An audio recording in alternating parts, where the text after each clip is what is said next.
والحمد لله رب العالمين حمدا كثيرا طيبا مباركا فيه غير مكفي ولا مبدع ولا مستغنى عنه، وأشهد أن لا إله إلا الله وحده لا شريك له، وأشهد أن سيدنا ومولانا محمدا عبده ورسوله صلى الله تعالى عليه وعلى آله وعلى أصحابه وبارك وسلم تسليما كثيرا كثيرا. أما بعد، میرے عزیزو، کسی بھی قوم کا سب سے قیمتی سرمایہ اس کی نسل ہوتی، اس کی اولاد ہوتی ہے. جب کسی کی نسل، کسی کی اولاد وہ نکمی نااہل ہو جائے تو اصل وہ فقیر ہے. وہ ملک فقیر نہیں ہے جس کی نسل سمجھدار ہو، نیک ہو، عقل مند ہو. وہ ملک فقیر ہے، وہ قوم فقیر ہے، وہ ماں باپ فقیر ہیں جن کی اولاد نکمی ہو، نااہل ہو، بے وقوف ہو. کسی بھی ملک کی ترقی کا اور عظمتوں کا دار و مدار وہ آپ بچوں پر ہے. آپ کدھر کو جا رہے ہیں؟ اگر آپ کا رخ صحیح ہوگا تو ساری نسل پھلے گی، پھولے گی اور ساری دنیا کو چین ہوگا. اگر آپ کا رخ غلط ہوگا تو پھر ساری نسل میں ہلاکت، بے چینی، پریشانی آئے گی. تو انسان کی تعمیر، نسل کی تعمیر، یہ اتنا مشکل کام ہے کہ اللہ نے اس کے لیے 1.25 لاکھ نبی بھیجے. یہ کام عام انسانوں کے سپرد نہیں کیا. اللہ تعالیٰ نے اس کے لیے پاک معصوم نبیوں کا انتخاب کیا اور پھر ان کو انسانوں کی راہبری کا طریقہ سمجھایا. پھر اللہ نے ہمارے نبی پاک صلی اللہ علیہ وسلم کو آخری نبی بنا کر دین کو مکمل کیا، اور پھر اب اللہ نے ہمارے ذمہ کیا کہ ہر نسل اگلی آنے والی نسل کو ایسی اچھی صفات دے کر دنیا سے جائیں کہ وہ لوگوں کے لیے راحت بنے. آپ تو بچے ہیں اور ہمارے بھی پیدائش سے پہلے ہی یہ ملک بنا. چند دن پہلے ہی ہمارے جنرل غلام محمد صاحب اور بریگیڈیئر اسلم نیاز صاحب بیٹھے ہوئے تھے تو یہ تقسیم کے وقت کی کہانی سنا رہے تھے. تو تھوڑی دیر کے بعد میں نہیں سن سکا، مجھے لگا جیسے میرا دل پھٹ جائے گا. ایسی انہوں نے کہانیاں سنائیں. یہ دنیا میں واحد ملک ہے جس کے بنیاد میں گارا اور سیمنٹ نہیں ہے بلکہ 6 لاکھ انسانوں کی ہڈیاں ہیں جس پر اس ملک کو بنایا گیا. ہم تو لوکل لوگ ہیں، مہاجر نہیں ہیں، لہذا ہم نے وہ قربانی نہ دیکھی نہ چکھی. میرے والد صاحب کے ایک دوست تھے، وہ مہاجر تھے جالندھر کے. وہ کبھی کبھی ہمارے ڈیرے میں آیا کرتے تھے، بات کرتے تھے. تو ایک دن میں بھی بیٹھا تھا اور وہ یہ بات کر رہے تھے کہ جالندھر سے جب ہم نکلے ہیں پارٹیشن پر تو میرا سارا خاندان کٹ گیا، اکیلی جان لے کر نکلا، اور تھوڑی چھوٹی سی عمر بھی زیادہ نہیں تھی. تو دن میں چھپتا تھا کماد کے کھیت میں.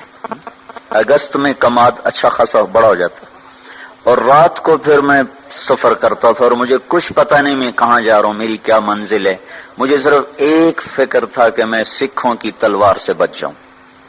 لہذا چلتے چلتے چلتے دریائے ستلج پہ پہنچ گیا.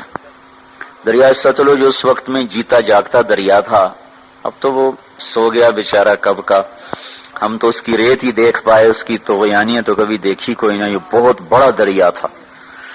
تو کہنے لگے میں ستلج پر پہنچا تو آگے پانی کی موت تھی، پیچھے تلوار کی موت تھی. تو میں نے کہا سکھوں کے ہاتھوں مرنے سے بہتر ہے میں پانی کی نظر ہو جاؤں. تیرنا آتا نہیں تھا. کہنے لگے ایک لکڑی اٹھائی، ایک لکڑی مل گئی، لکڑی اٹھائی اور پانی میں ڈالی. میں کہا یا اللہ زندگی ہے تو پار لگا دے. ادھر پاکستان شروع ہو رہا تھا.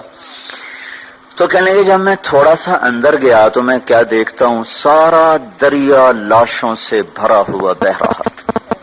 لاش کے ساتھ لاش ایسے ملی ہوئی تھی.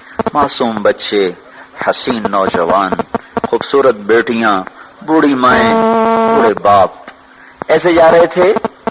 اگرچہ وہ منزل کو پہنچ چکے تھے کہ انہوں نے اللہ کے نام پہ قربانی دی، لیکن ہماری نظر میں وہ ایسی منزل کے راہی تھے جس کا آگے پتہ ہی کوئی نہیں ہے۔ ستلج کی لہریں ان کا کفن بن رہی تھیں اور ستلج کی تہ ان کی قبر بن رہی تھی۔ یہی کچھ راوی میں ہو رہا تھا، یہی کچھ چناب میں ہو رہا تھا۔ یہ تین دریا ہندوستان سے آتے تھے، ان تینوں میں یہ بہہ رہی تھی۔ اپنی تاریخ پڑھتے رہنا چاہیے، اس سے پتہ چلتا ہے ہماری ابتدا کیا ہے اور ہم نے جانا کہاں ہے۔ بدقسمتی ایسی ہوئی میرے عزیزو کہ اس ملک کو نا اتنی اللہ نے دولت سے نوازا ہے کہ آپ اور ہم اندازہ ہی نہیں کر سکتے۔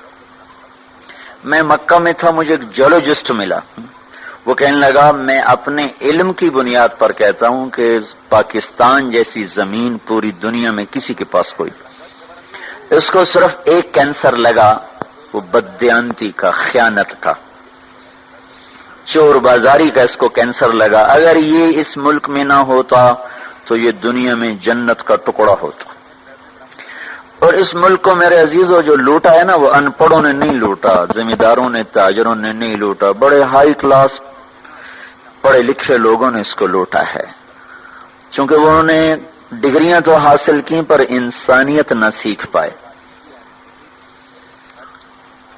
تو اتنی بڑی قربانیاں ہوئیں اور ہم تو میرے عزیزو کانٹے چننے والے رہ گئے۔ بہار دیکھی نہیں اس ملک نے، چند مخلص لوگ نہ ہوتے تو اب تک یہ ملک بک چکا ہوتا یا ہندوستان کے قبضے میں جا چکا ہوتا۔ کہیں کہیں چراغ اب بھی جل رہے ہیں جن کی وجہ سے تھوڑی تھوڑی روشنی ہے، اور یہ قافلہ دھیمے دھیمے دھیرے دھیرے وہ رواں دواں ہے۔ اگر وہ بھی نہ ہوتے تو اس ملک کو تباہ ہونے میں کوئی کسر باقی نہ چھوڑی تھی بددیانت ٹولے نے اور ہائے ہائے ضمیر فروش ٹولے نے۔ اور بدقسمتی یہ ہے کہ وہ سارا انہی اسکولوں کالجوں سے نکلا ہوا ہے، وہ دیہاتوں سے نہیں، وہ بازاروں میں نہیں۔ ایک تاجر کتنا کو لوٹ لے گا؟ زمینداروں کو تو ویسے ہی لوٹنا نہیں آتا، ان کے پاس لوٹنے کی چیز ہی کوئی نہیں۔ چلو کسی نے کوئی دنگا مشتی سے کوئی زمین دبا لی، دکان دبا لی، کوئی ہیرا پھیری کر لی، اس سے زیادہ کچھ نہیں۔ بڑا اچھا، یہ ساری بند۔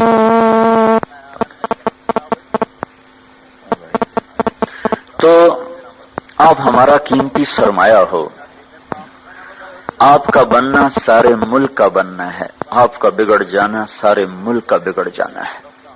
تم ایک فرد نہیں ہو، ایک گھر کے نہیں ہو، پوری قوم کے ہو، پوری نسل کے ہو۔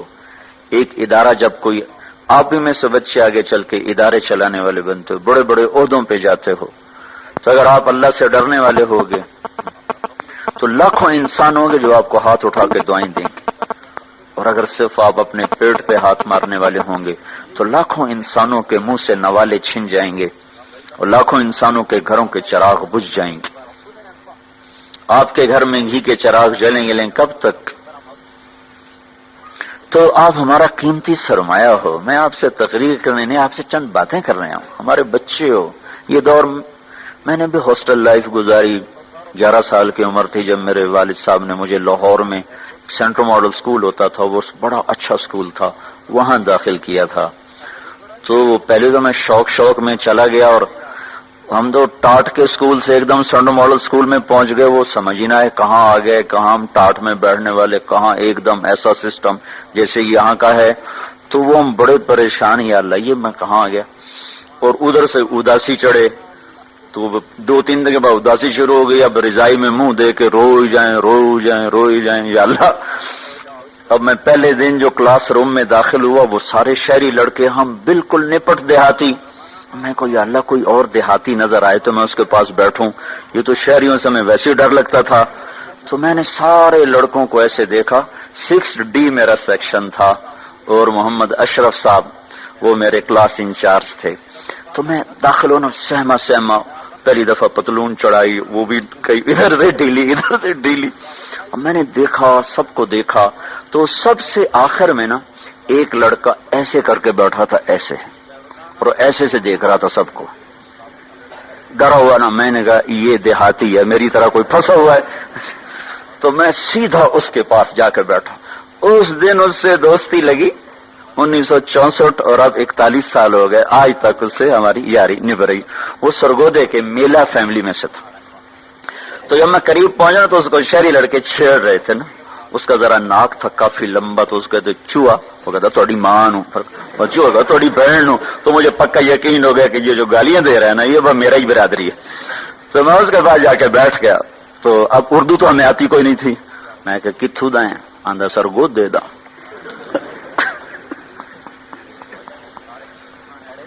میں کہ آج تیری میری دوستی، میں بھی پھنسے تو بھی پھنسے، آج تو بعد آپ اکٹھے.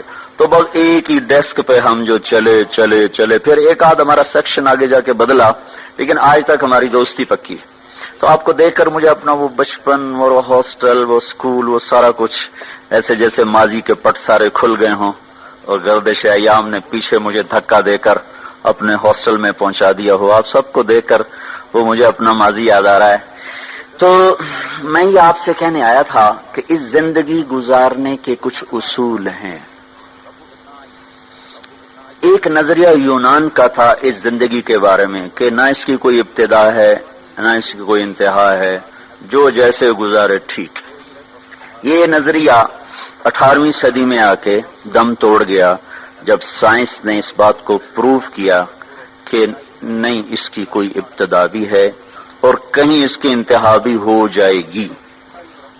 یہ نیوٹن جب 1642 میں پیدا ہوا اور 1727 میں وہ مرا ہے.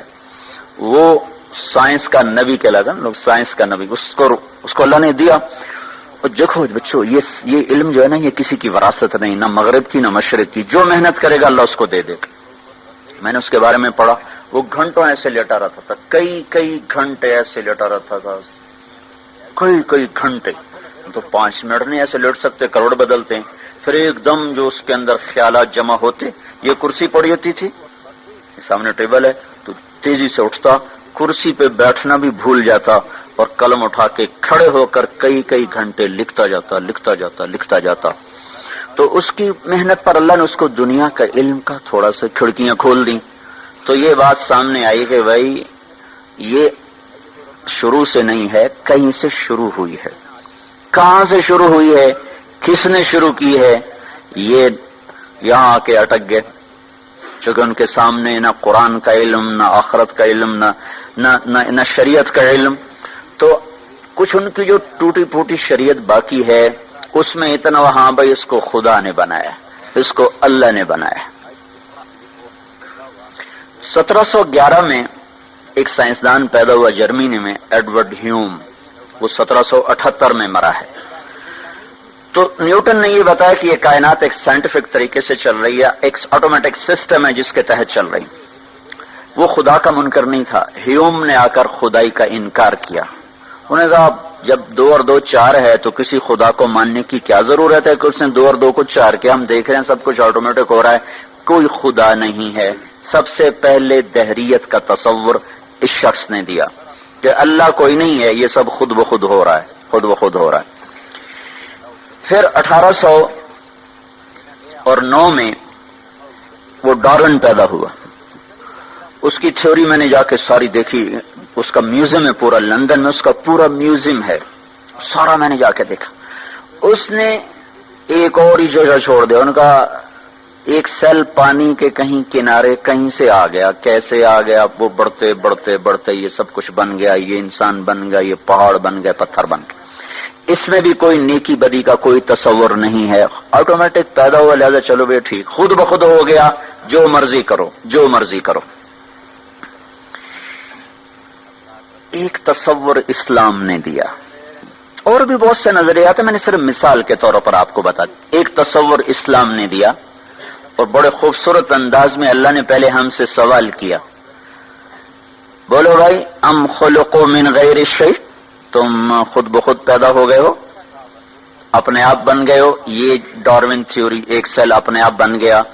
اور یہ ان پڑھ سائنسدانوں کی تھیوری کہ یہ ایک دم وہ سیل مختلف شکلیں بدلتا ہو، اپنے آپ ہی ایسے سب کچھ ہوتا چلا گیا. تو اللہ اس کو سوالیہ انداز میں 1400 سال پہلے کہہ رہا ہے کہ 1400 برس کے بعد ایسے پاگل لوگ آئیں گے. تو اللہ کہتا ہے ام خلقوا من غیر شیء، بولو بھائی تم خود بخود بنے ہو. تو اس کا جواب تو آج کی سائنس نے دے دیا ہے کہ نہیں، خود بخود تو نہیں بنے. پھر اللہ دوسرا سوال کرتا ہے، ام ہم الخالقون، کیا تم اپنے خالق خود ہو؟ اب تو نے اپنے آپ کو خود بنایا ہے. اس کا جواب بھی نفی میں ہے. ہم نے اپنے آپ کو خود کہاں بنایا؟ ہمیں تو 4 سال کی عمر میں پتہ چلا کہ ہمارا کوئی وجود ہے.